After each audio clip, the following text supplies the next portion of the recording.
Railways always shown stepmotherly treatment towards Odisha in spite of its return from Odisha all these years right from 1853. The first engine of Indian Railways moved on rail tracks. I in recent years, results for East Coast Railway has highest revenue earning.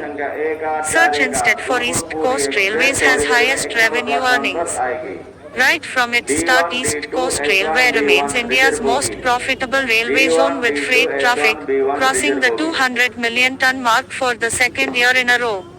With an operating ratio of 47.71%, East Coast Railway Zone remains the most profitable zone of Indian Railways, although the present government under Modi as Prime Minister is far better than previous ones, even though not at par with other states in comparative investment. Notably, all the previous governments were even more dismal in their allocation of funds to Odisha. Under previous governments, investment never crossed 500 crores.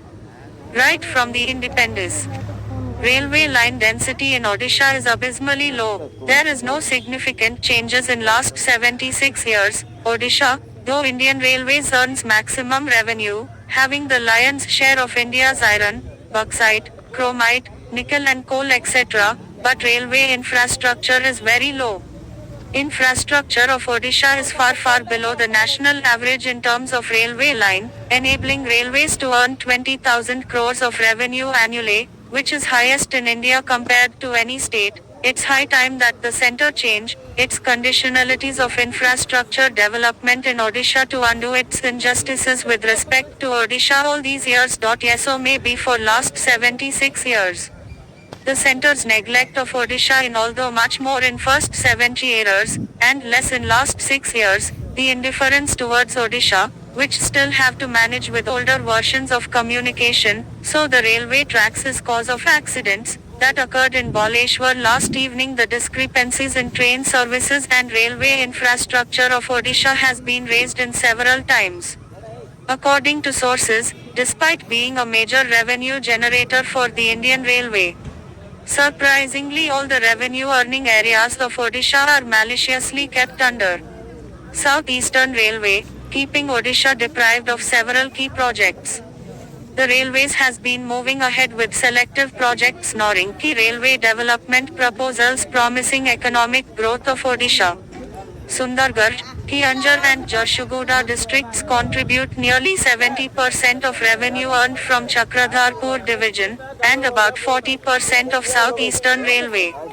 Sundargarh district's share is the largest among the districts under Southeastern Railway. My contention will be clear when you get to learn that, after establishment of Rourkela steel plant, it was provisioned to create a railway division at Rourkela.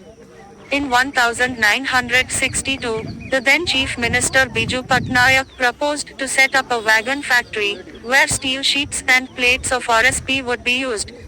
More than 4,000 acres at Bandamanda were given to serve for both the projects.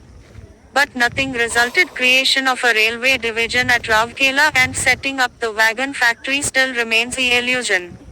Same is the case of Rayagada. Rayagada as division not been made functional as Rayagada and undivided Koraput is golden goose for Visakhapatnam. Any sort of development in undivided Koraput will hamper Visakhapatnam as its South Coast Railways zonal headquarter. Visakhapatnam division's major earnings were from undivided Koraput. The demands for separate zonal headquarter at Visakhapatnam was mainly on the ground that Visakhapatnam revenue earnings are more, notwithstanding the ground reality that the so-called higher revenue collection was again because of undivided Koraput. My contention will be ample clear if you see the condition of 132-year-old R.